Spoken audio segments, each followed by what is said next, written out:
Hi, I'm Pete Shaw. I'm the pastor here at Crosswalk, and I welcome you to this viewing of last week's teaching that was offered here at the church.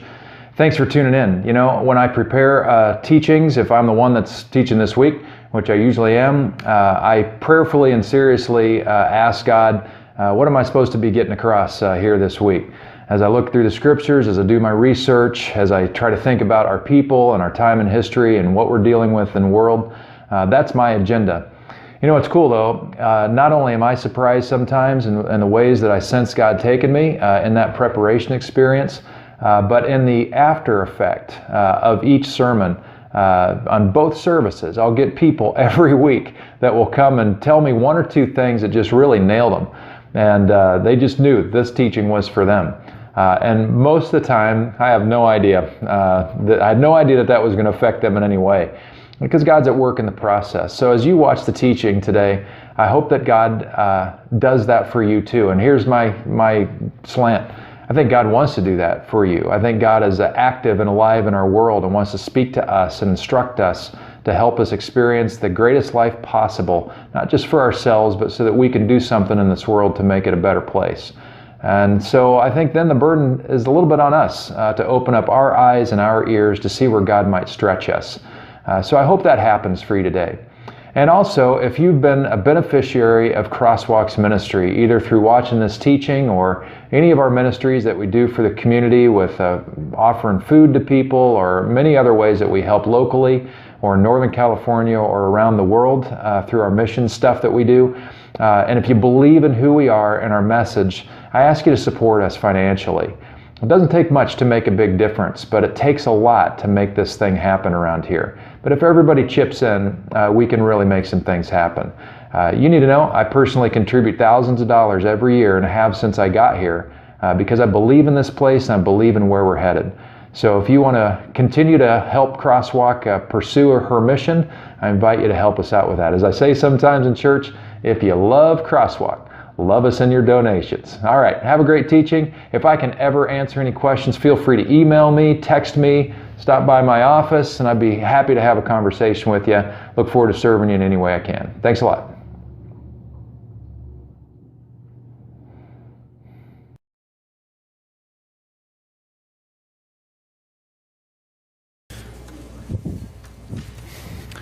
One of the most infamous stories in the Bible was about a couple who shouldn't have been a couple. His name was David, and her name was Bathsheba. David and Bathsheba were both married, but not to each other, when they found themselves in a deep affair that hurt each other. Lives were lost because of it. And David and Bathsheba could have been significantly helped if they'd have come to church at Crosswalk today and heard this teaching. Because David and Bathsheba found themselves in the midst of a confluence of issues. Deep internal stuff, which I'm sure they weren't really aware of, and neglecting some external stuff, which had it been in place, would have kept them from finding themselves in the affair that they found themselves in. It was the time of war, when kings went to war in ancient Israel. David, however, was too old to go to war, and his confidants told him, "We need you to stay back at the castle. So you stay back at your house, and we'll take care of the war business." Well, that's all fine and dandy if you're okay with that, but David was a warrior at heart, and he loved to be with the guys out on the battlefield. That's where his heart just expanded. He was known for his ability to swing a sword, let alone a sling with a rock in it. So he wasn't on the battlefront. And he had a lot of time on his hands. And there wasn't a lot going on. And so he'd spend his days kind of feeling sorry for himself and walking around. And he'd go out on his balcony now and then, and he noticed that when he'd go out on his balcony, he kind of had the same routine every day, that he'd look over the city, and all of a sudden he noticed that there was this woman that would show up about the same time that he would show up on his balcony, and that woman's name was Bathsheba. Now Bathsheba's husband was on the battlefront too. And from anybody I've known that's been in the military or had a military spouse, it's really hard when your spouse is at war, overseas, on deployment, whatever. So she was very lonely. She was feeling sorry for herself.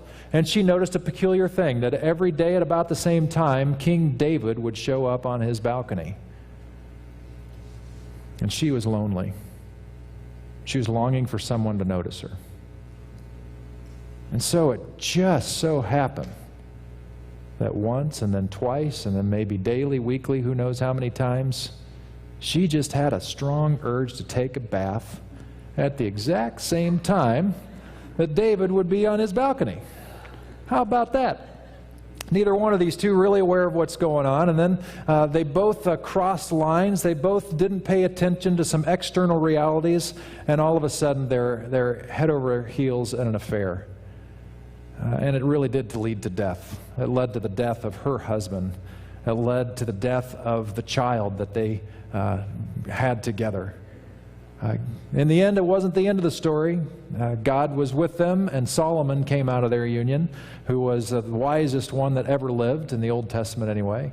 But there's lessons to be learned. If you were to ask David and Bathsheba about their experience, their hunger to be needed, to be comforted, for sex, whatever the thing is that they had a hunger for, they would say, you know what? It was cunning, that temptation.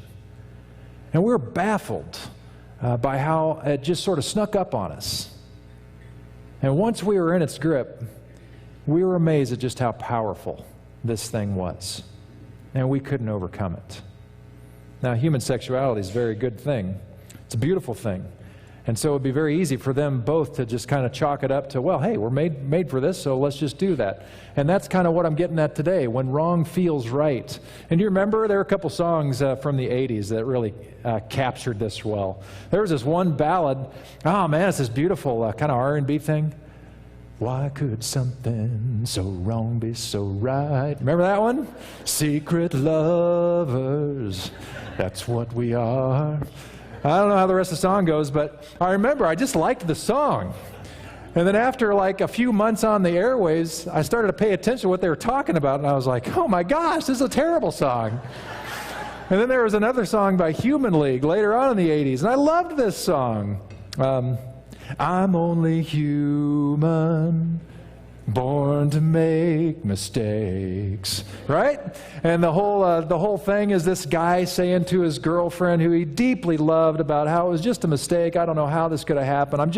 I'm only human. And you go back into the chorus, and there's this interlude, and you hear the woman speak over the music. And the gist of it is, by the end, she says, "And while we are apart, I was human too."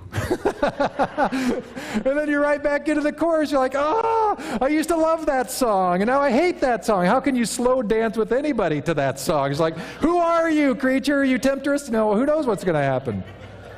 So that's normal, natural stuff. That's part of life. And for me, my issue is different. It's actually right along the same lines that Jesus found himself in. I remember Jesus, as soon as he was baptized, he went on a 40-day camping trip with God.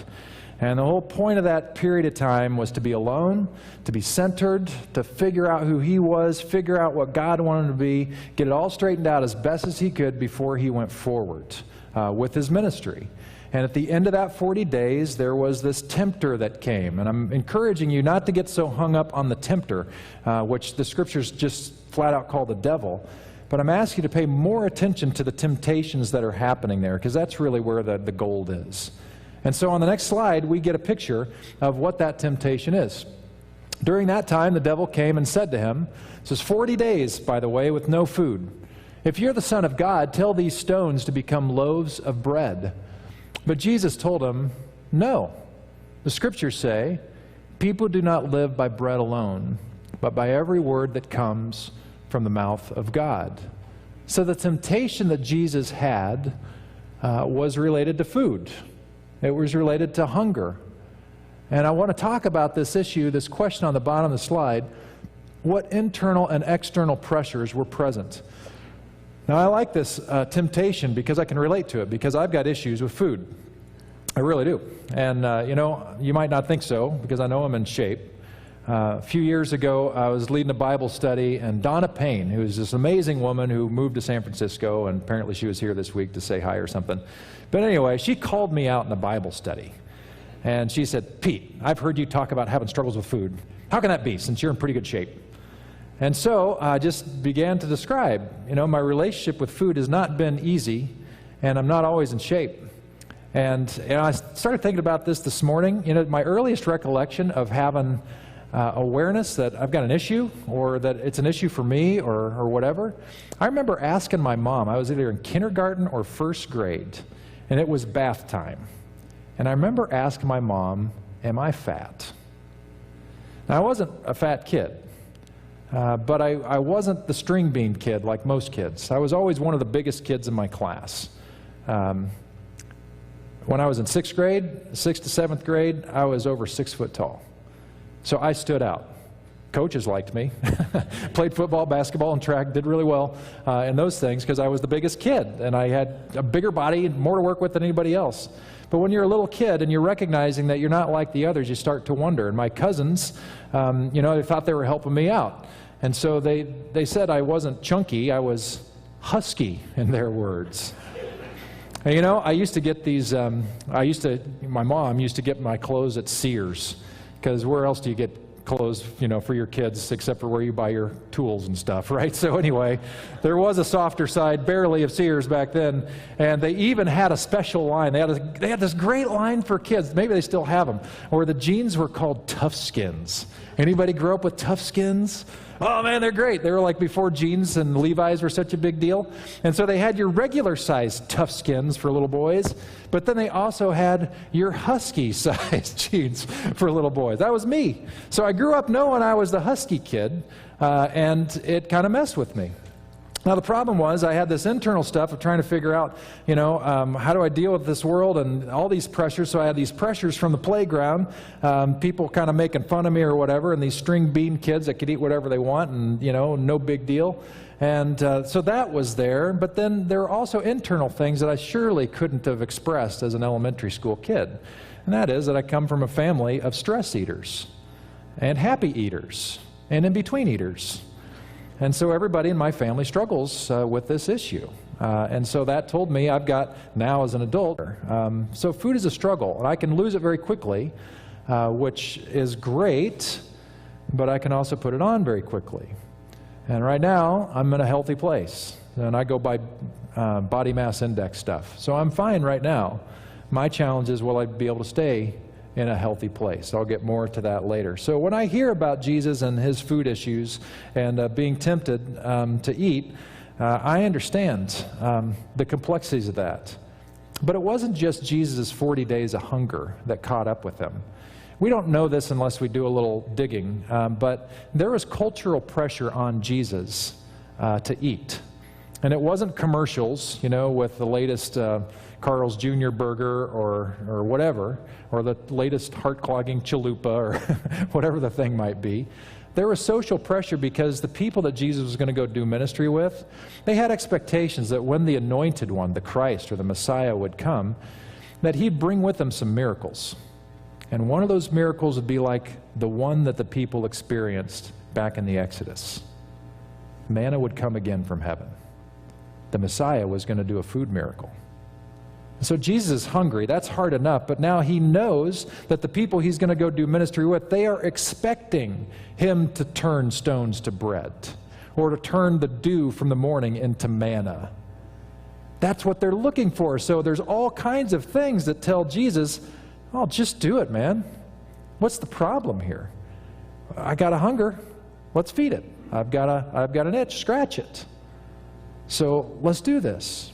But the issue for Jesus was not whether or not it was good to have hunger and not whether or not it was right for the people to have expectations. The issue here and the temptation is, am I going to satisfy this hunger, this need, in the way I'm tempted to, which is all about the flesh and not very much about the Spirit of God. It's meeting the need in the wrong way, in an unhealthy way. That's the temptation. Now, for some of you, food is not the issue. For some of you, it's shopping. There's a term for that. When you go shop and you feel better about yourself when you do, what's the term for that? Retail therapy. Thank you for identifying yourself this morning, because you're the only ones that would know that. So for you, you're feeling kind of down about yourself, and hey, good deal. There's always a sale at Kohl's or Macy's or wherever. And so you can go and get a great deal on whatever item you want.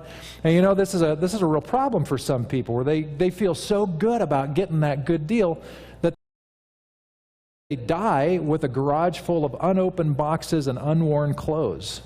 And so it's an issue. Is it a good thing to like stuff and get stuff? Yeah, that's not a big deal. But which voice are we listening to? Is it simply the voice of the flesh, or is it something more? For some of you, it's smoking. And you know, I don't know if you've seen the commercial, I'm sure you have, about the teenage boy that's vaping in his room and acting like it's no big deal. And then they give you the clincher at the very end that if you vape as a teenager, you're 40% more likely to take your first draw on a cigarette. And so we realize there's something going on here, that what doesn't seem like a big deal actually is a big deal and leads to very, very poor health. For some of you, it's exercise, and your temptation is to look perfect in every way. And every time you check out at the grocery store, you're reminded of what perfection is and is not. Because on the magazine covers, there are airbrush people who probably don't look like that in reality, but they do on the magazine cover. And you're told, if you want abs like that, if you want that kind of six-pack, you can't buy the six-pack, is what it usually means. And so you're obsessed with this thing, have I got to look like that? And then, just in case you get tempted to blow it off, there's a shaming picture on at least one of those magazines. Somebody was caught at the beach after they went on a food binge, right? And they have the embarrassing picture there. So that feeds into your desire. Now, the natural crave, which is okay, is to be healthy, but to what end? And what is the voice that's leading you toward that? Same kind of issue with casual sex and just not even thinking about what you do with your sex life.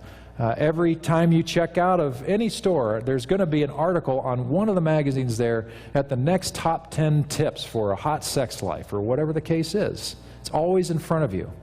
And it generally never starts with, in your marriage relationship, et cetera, et cetera, et cetera. For some of you, it's porn. And that's a huge, huge epidemic issue in our whole country right now.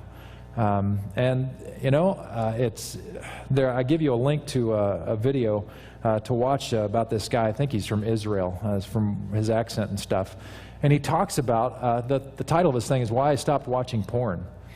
And he gets into things that I've taught you before about a year ago, about how it supports a trafficking industry that always wants the next new face. But then he goes into the dehumanization aspect of what porn is satiating. And while it is releasing chemicals in your brain and stuff, the reality is that it's messing with people in ways that they didn't even understand. Do you know that among especially teenagers and younger set, like a generation before me, that kids who are watching porn pretty pervasively, their experience of erectile dysfunction is on the rise, kind of pun intended there, but it's becoming a greater problem, let's put it that way. I totally accidentally stepped into that in the first service and didn't even know it. So anyway, it's a serious issue. And maybe that'll be the thing that actually gets some kids' attention.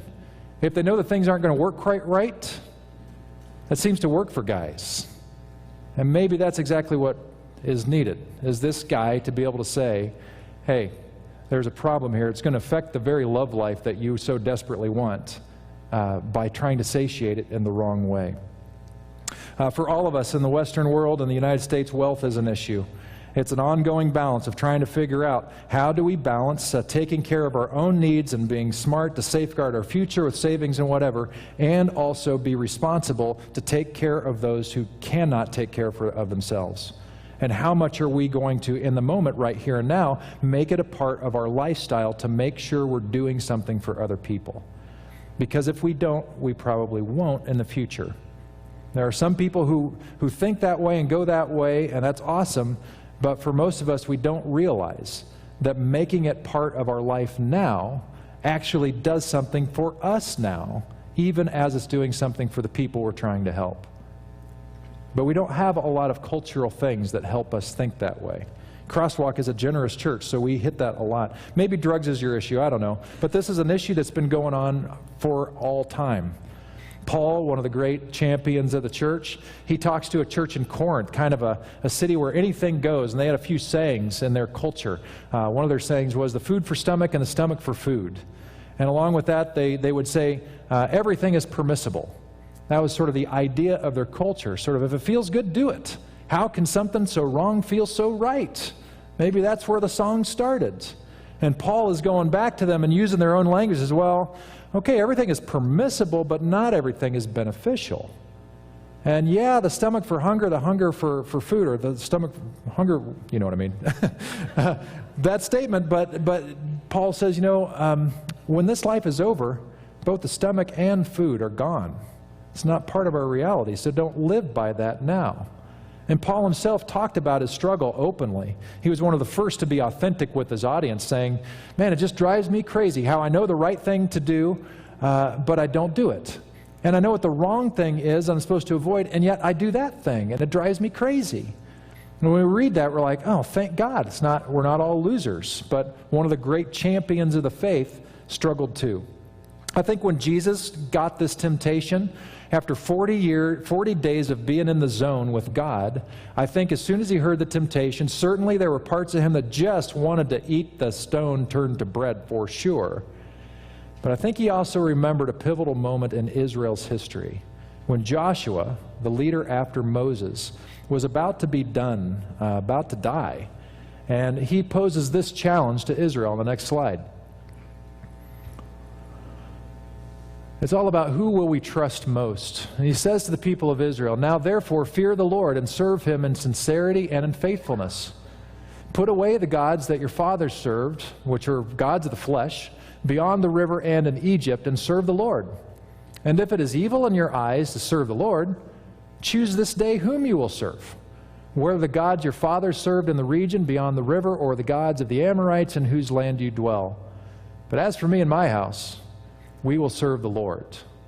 You know why I want you to do the Crosswalk Credo as part of your daily breakfast routine? Because you're making a choice. And when we start the day making a choice, I'm going to do whatever I can to follow in the footsteps of Jesus, we're much more likely to do it. When Jesus was tempted by the tempter to turn the stones to bread, he recognized this was the choice. Am I going to satisfy my hunger any old way I please, or am I going to do it in the way that God would lead me to do that, which is always going to be the healthier, best option? On the next slide, I get a quote from a scholar that I came across in studying this stuff. Dr. John Nolan says, there is no need to abandon attentiveness to God to meet personal needs. They are not mutually exclusive. On the contrary, seeking first the kingdom of God includes our needs, met in the best way. I love that. Because sometimes we think that if we're going to be serious Jesus followers, it means we're going to have to give up stuff. And the reality is it's just not true. All the things that your heart desires most deeply are going to be met. The best parts of who you are going to be met. But as he said, in the best way. To choose God is to choose health. It's to choose the best way. When we understand that we're being tempted, we recognize what's really before us. And we make a choice. And by the way, whenever we choose the kingdom, even Jesus said, seek first the kingdom of God and his righteousness, and all these things that you want will be added to you. That's where he's at. But understand that kingdom seeking, just saying yes, that alone doesn't really do it. Sometimes we think that if we just, in the middle of temptation, if we just say, in the name of Jesus, I command you to stop. If we think it's the magic words that's actually going to have any effect on that, we're mistaken. Now, sometimes in praying that prayer, we're making a choice. We're saying, I don't want this tempter right now. I want the other way, and that has its effect. But what I'd like to talk to you now is, so if we know this is kind of what's before us, what are some things we can do to help us in our struggle to move forward? So in the next slide, I want to talk about this issue, mindfulness as a spiritual activity, and then we'll get to action in a moment. There's a deeply spiritual practice I want to instruct you about. And they're related, mindfulness and surrender. Let's talk about surrender first. If you know anybody in recovery, they'll tell you that one of the steps to recovery is to surrender. And that surrender doesn't sound very American at all. Because in America, we never, ever, ever, ever, ever, ever, ever give up. And we feel like absolute failures if we ever give up on something. Don't surrender is the idea. But this is a different kind of surrendering. This kind of surrender is this, that we're admitting that our way has failed us, is failing us, and will fail us again.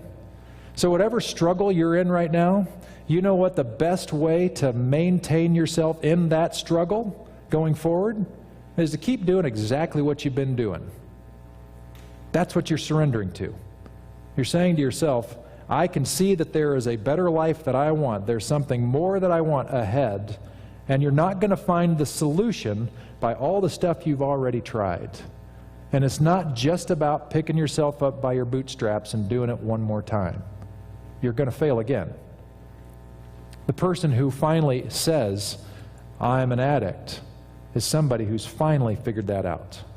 And they've surrendered themselves to a higher other, in our case, God. Surrendering is a choice to look outside of ourselves to God, ultimately, for guidance. That's what surrendering is about. Part of the process of us giving God the opportunity to speak into our lives and show us things about ourselves comes in this word mindfulness. And the articles I was reading, and the books I was reading, and the TED Talks I was listening to about this subject, the word mindfulness just kept coming up again and again and again. Mindfulness is simply slowing down. It's pausing to let the Spirit of God speak into our lives. And really, the Spirit is speaking into our lives that we would get to the why behind our what. Why are we doing what we're doing? So one gal that is kind of like me, she struggles with food. She's even my age. She's some kind of neuroscientist in SoCal doing something, and had some fascinating things to talk about health and food and all that. But one of the things that she talked about was what works for her in part is she knows that as she's going into a situation where she knows she's going to be tempted to eat more than she really needs to, she pauses to ask why. Because she realizes she's learned to eat more because it's doing something for her. I can relate to that. Because if you're feeling bad, if you're feeling down, and if you're a foodie, there's a real fast way to feel good. A Snickers bar, a plate of nachos, and a pizza. Right? Maybe in that order. Maybe mix it up a little bit, topped off with a shake from Jack in the Box or something, right? There's actually something that happens when we satiate ourselves. Chemicals are released in our brain. We literally feel better. That's why we do it. That's why we do all the things that we do that we know aren't good for us, and we go too far with it. So for her, she recognized to be mindful in the moment was just recognizing what are the impulses internally that are causing her to do this. Is she eating because she's stressed out? And once she figures out what the core is, what the why is, she realized an interesting thing, that the temptation started to evaporate. That once she understood the motive of why she wanted to take the next step, the thing got powerless in a hurry. The Spirit of God does that for us. But I wonder how much we slow down to give the Spirit the opportunity to speak to us. Because we're going 100 miles an hour, and we're just repeating what we did yesterday, and on and on and on, thinking somehow it's going to change. We're not quite sure how. By the miracle of God, we pray hard enough, and yet we're never slow enough to really ask the question, what's going on? And so that's a huge thing that I have for you. That's what seeking first the kingdom of God is all about, is asking the question of ourselves, why are we doing what we're doing? What's the why behind our what? But I have to tell you that this alone, even though my degree, my bachelor's is in psychology, and I do believe that healing a lot of that inner stuff is going to manifest itself in a lot of outer health, the reality is that I know that alone is probably not going to get the job done. Here's what I mean. If you do all kinds of interior work about healing up, and for me, if it's the food stuff and really identifying what that's getting at and the wounds that are being touched and all that stuff, but you don't change anything in your external circumstances, you're very likely going to struggle and fall flat on your face in your pursuit of health. And so the next slide, I want to talk about very, very practical stuff. And actually on that insert that I gave you, the other side of this of the Go Be Jesus guide, I'm actually walking you through all this stuff. And on this last chunk, I encourage you to take out this insert because I go through the bottom half of this screen with some specificity. And I think it'll help you. One of the reasons why I think dealing with the external realities is important is because they minimize how much emotional stress we put on ourselves. So there was a study done among college students. Here's how it worked. You had 2 focus groups. They each came into the same conference room at different times. When they came into the conference room, there was a conference table in there, and it had 2 plates on the conference room table. They had a plate full of radishes ready to eat, and they had a plate full of just baked chocolate chip cookies on the other plate. You could smell the chocolate chip cookies in the air. It was divine. So the chocolate chip cookie group, they were given these instructions. Everybody can eat 1 cookie. You can't eat 2 cookies. You can eat 1 cookie, and you cannot eat a radish. Group 2 comes in, smell the cookies, see the radishes. They are told, you can each have 1 radish, no more than 1 radish. You cannot, however, eat a single cookie. And they left them in there. Just waited. Made them sit there forever. At least to them it felt like forever. Are they going to give in to the temptation to eat the cookie or not? Well, both groups did pretty well. Not surprisingly, the chocolate chip cookie group had no problem eating 1 cookie and no problem not eating a radish, right? And the other group had no problem eating a radish, but oh man, if they were honest, and they were honest, it was really hard not to grab for one of those chocolate chip cookies because everything in them wanted a chocolate chip cookie. Before they released them from the room, they said, hey, we have one final thing, because you're college students, you're real smart, and we want to see if you could figure out this, this geometry test for us. And so they brought this geometry problem. The answer to this problem, by the way, was absolutely impossible to solve. Not possible for them to get it right. But they wanted to see how long these 2 groups would try to work out the problem together. The chocolate chip cookie group lasted somewhere around 40 minutes and gave like 39 attempts before they finally gave up and said, I don't know, we can't figure it out as a group. We thought we were smart, now we think we're dumb, and that's the end of that. And they left the room. The radish group only gave it half the amount of time and less than half of the attempts. You know why? You know why they gave up faster? Because our willpower is not an eternal source for us. They blew a whole bunch of willpower energy on not eating a cookie. And when it came to draw for sustenance, to get them through the impossible to fix geometry problem, they just didn't have it. So when you feel like your willpower is just diminishing, guess what? You are right. You are correct. And so these things help us warrant that, so that your need for willpower is diminished. So let me just walk you through these very briefly. Finding the bright spots. I give you a little cue in here in the handout called the Overnight Miracle. And this is an actual psychological counseling approach from the behavioral side of psychology. And it's a simple question like this: on whatever you're struggling with or whatever life issue it is, you simply answer this question. So for me, the question is this: Pete, if tonight your church prayed very hard for you, and all of a sudden you no longer had food issues when you woke up on Monday morning, tell me at least one thing that you know would be a sign that you are no longer having food issues. What would be different about tomorrow than there was tonight? And probably I'd be able to name 1 or 2 things that would be different tomorrow. Like, oh, well, you know, I probably only have 1 helping of blah, blah, blah. Or I probably, when I go to the grocery store, I wouldn't even buy this or that or whatever. Or if I go out to eat, I'm probably going to just make a healthy choice and not be tempted to do the other. Here's the point. And part of this behavioral psychology, the point is, if you can identify one of those things that will help you be better, just do it. It's a bright spot that you know will work. So just start doing it. because there are two branches of psychology. One works on the interior and one works on the behavioral. You need both to pull it off. And if there are some things behaviorally that you just know if you just start doing these things, they're going to lead to greater health, just start doing them.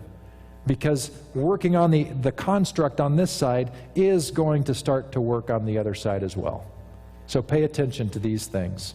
The next thing is script the critical moves. For me, I gave you the cue here that it's all in the app. So I use an app to help me with my health. Knowing that I have a food issue, there's this thing that Weight Watchers got onto a long time ago, and that's figuring out what you're actually eating and recording it.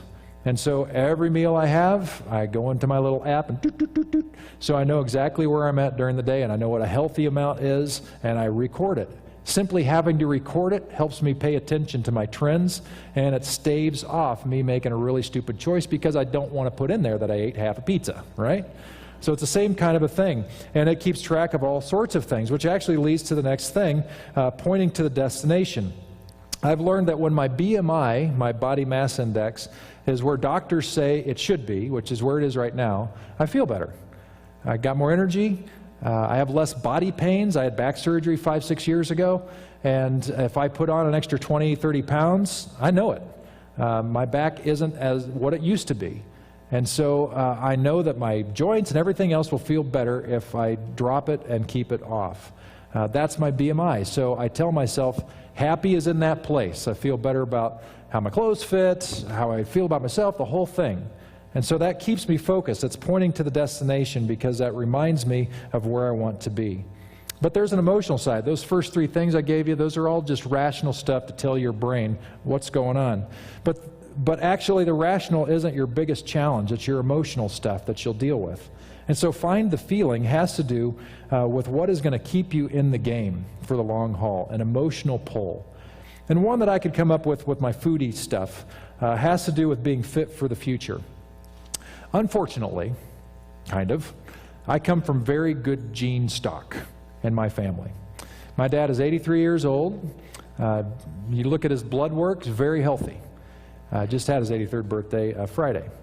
If you look at his father, Harold Alvin Shaw, lived to 95 years old and died in his sleep.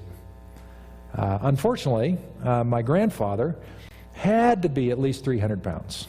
That was about my height. Now, my grandpa, because he was in good heart health, he cruised around when he was in his upper 80s. He retired in San Diego, living with my uncle, and he'd ride his bike up and down the hills and go to garage sales and flea markets and buy stuff and tinker and all that, which was great.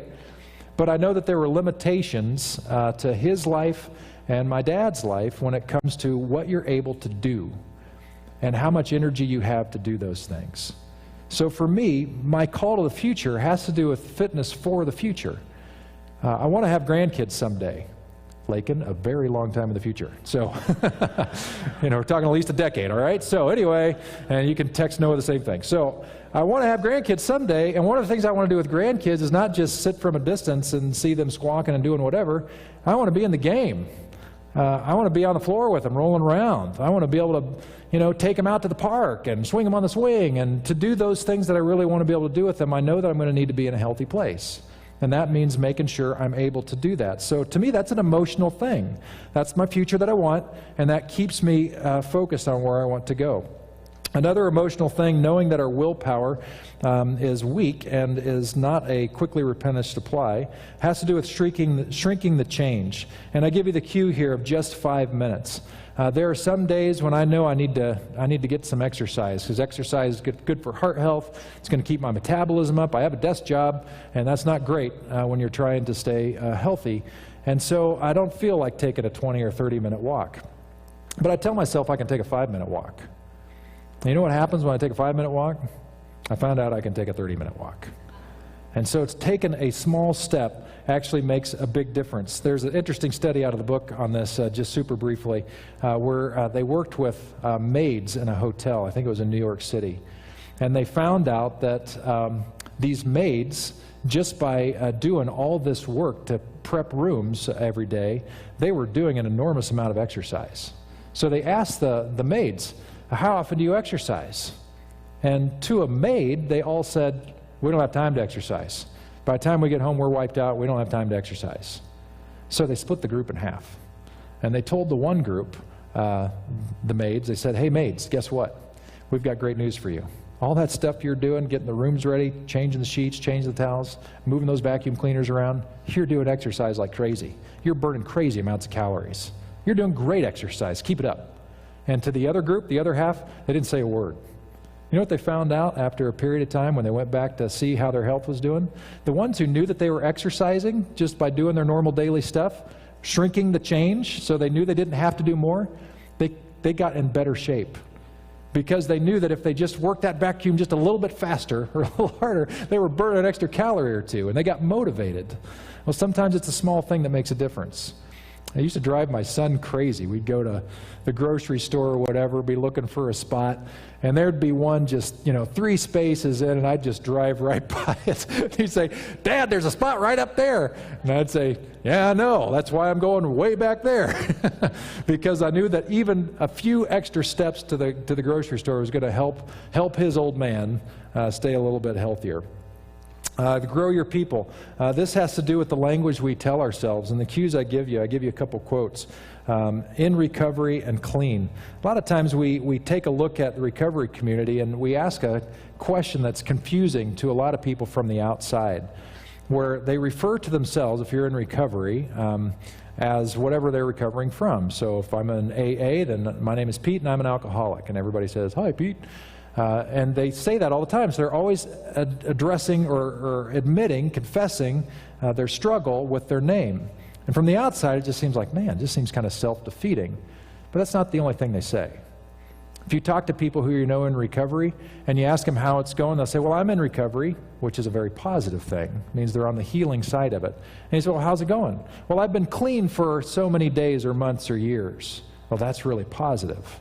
Sometimes the way we change our phrase makes a big difference. So I'm Pete and I'm a foodaholic.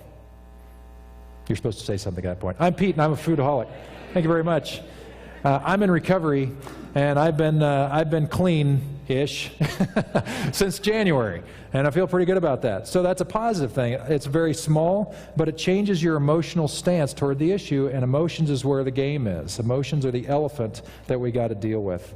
Final 3 things really quick. Tweaking the environment. This is really obvious stuff, but for our environment at home, it means we don't buy a lot of unhealthy stuff. So there's not ice cream in the fridge because I know that if I have that, it's not going to be in the fridge very long. It's going to be gone, or chips or whatever. We just don't buy the junk, so we dump it. That tweaks your environment. We also build habits in our house to make it easy. And the idea behind this is if you already make your choice ahead of time, this is what you're going to do. You're not going to spend any emotional energy making that choice down the line.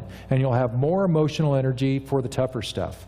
So what this means in our household is I know I've got like 3 different breakfast options, and they're all pretty healthy. I'm either going to have a couple of eggs and make a couple of eggs for my wife, or we're going to eat yogurt with some oatmeal in it, or like this morning, I'm going to make myself a bulletproof coffee and call it good, because that'll work. I don't have waffles as an option. I don't have high sugar cereals as an option. So it changes it. I don't have to make that decision. And for lunch, it's the same thing. We have limited options. Building the habits by making it easy will help you with it. And the final thing has to do with rallying the herd, and this has to do with the support that you find yourself in. Now, in my house, Lynn and I tell each other, man, it's a whole lot easier when we're in this together, because we are. We talk about it, we encourage each other, and that helps a lot. I think now and then it's a good thing for me to blow it. I was at a Giants game yesterday. I weigh myself every day, and that helps me see what happens when I eat a certain way. So we're at the Giants game today. It's not my fault that we lost. It was Casillas' fault and a few others. But anyway, I digress. I knew that when I was going to weigh in this morning, it was going to be pathetic, because I killed a delicious panini Cuban sandwich at the ballpark and followed it up a little bit later with way too many garlic fries. That's the indulgence of the day. And then we got home and had to eat something during the Warriors game. And so we had these little flatbread things I got at Costco, and they're organic, so they have to be really good for you. And so we cooked those puppies up, and I ate my little, deal, which isn't that many calories, but I knew that eating that much bread and that much salt in the day, it was going to be an ugly morning. And it was. So what does that teach me? It means that that if I have a choice who I'm going to do my meals with and what I'm going to eat, I'm going to make sure that I'm with people who are on the team with me. And if I know you're a huge foodie and I can afford to go out and go for it, hey man, I'll join you for lunch or dinner. But if I know I'm in trouble, I'm going to join you at Starbucks for a cup of coffee because I know I'm in trouble if I get myself in that way. It has to do with surrounding yourself with people who are able to help you with that. Final thing I want to talk about. First of all, if David and Bathsheba would have known all this stuff, being mindful about what's going on internally, and then setting up the parameters, the skeleton, so that they don't fall into the temptation that they did, I don't think there would have been a David and Bathsheba story. Or maybe it would have happened in a healthier way. Maybe Bathsheba's husband would have died valiantly in battle instead of being set up to be killed. And then maybe somehow this love connection could have happened in a healthy way. Maybe that's how it would have gone down. But the way that it did roll out, people got hurt. Literal people died. And it was a shame on them for the rest of their lives. I think they would have been helped if they would have paid attention to this stuff. What's going on the inside? How are we orchestrating the outside so that we are setting ourselves up for the greatest health? God is on your side. God wants to see you be healthy. Trust it. Choose this day who you'll serve. One final thing, and it's an apology. So one of the TED Talks I heard, which was great, and I give you a link to it in my blog today. It's about a guy from the UK who had a number of family members who were struggling with drug addiction. And he talks very plainly about how painful it was to watch his loved ones struggle with their addiction and the ups and downs and all of that. And he's a journalist, and so he wanted to do major research on this, so he did. He went all over the world to try to understand the complexities of addictive behavior and what feeds it and all that. And he recognized that in his own country, the UK, they adopted the United States approach to dealing with recovery issues and substances from a criminal justice perspective. In the United States, we punish hard. When you blow it, you're punished hard. And you're dinged for a long time. The correction system does that. And the idea behind it is, if we punish hard enough, you'll finally get it. And then it'll all be better. We'll make you feel bad enough, and then it's somehow going to work out. There's even a group of inmates in Arizona that this guy references. And they're women that are digging a ditch or something. They're incarcerated, and they're wearing T-shirts that says, "I'm a woman drug addict, and this is what I got to do now." And the idea behind it is that it will be so compelling for all of us as we drive by that we'll say, well, I can't touch drugs then because I don't want that to be me. We never think about what that's doing to them as people. He noticed that Portugal had a different experience. By the way, the UK adopted the United States approach, and they recognized the same problem that the United States did, that when they made the laws harder, the problems increased. More drug addiction, not less. He took a look at Portugal. Portugal dropped that kind of punitive response. And you know what happened in their country? Drug addiction plummeted. He noticed another thing in his own family. He noticed that the people that he loved, they were broken. And the last thing they needed was for somebody to shame them, to make them feel worse than they already did. And I think the church has done a lousy job when it comes to shame and guilt. I think coming from a fundamentalist, black and white, you do this or you're dead approach, I think we have made a clear line of the winners and the losers, and we've been real quick to decide and tell the losers who they are. And I grew up in the church. I grew up out of an outgrowth of the fundamentalist evangelical church. And I know that if you were addicted in the churches that I grew up in, even though they were loving churches and not real rigid in that way, I know that there was a culture that when anybody was struggling with something, it was always kind of under breath. There was shame involved, no matter what it was. If it was alcohol, if it was drugs, if it was divorce, if it was whatever. Lots and lots of shame.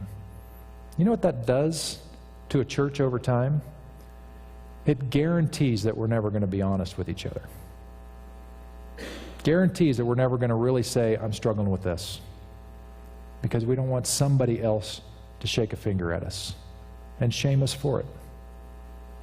So if you've ever been shamed because of your struggle, when you should have been embraced and loved, which is not the same as saying, here's another joint or here's another pizza or whatever, but loved where you are and supported. If you've ever felt that shame, I'm sorry.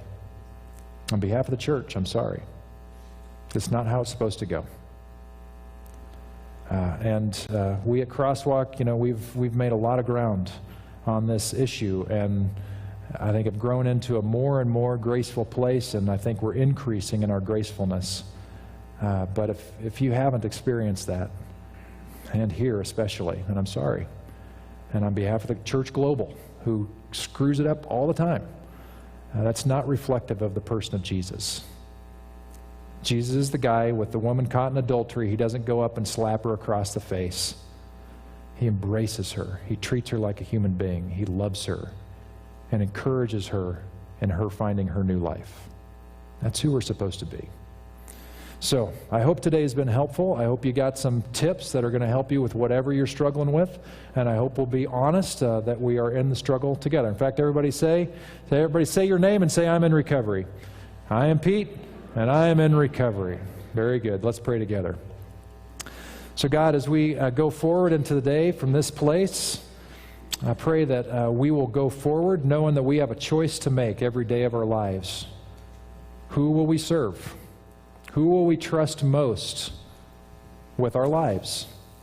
Are we going to trust you, who gave us life and breath, who designed life to be full and meaningful?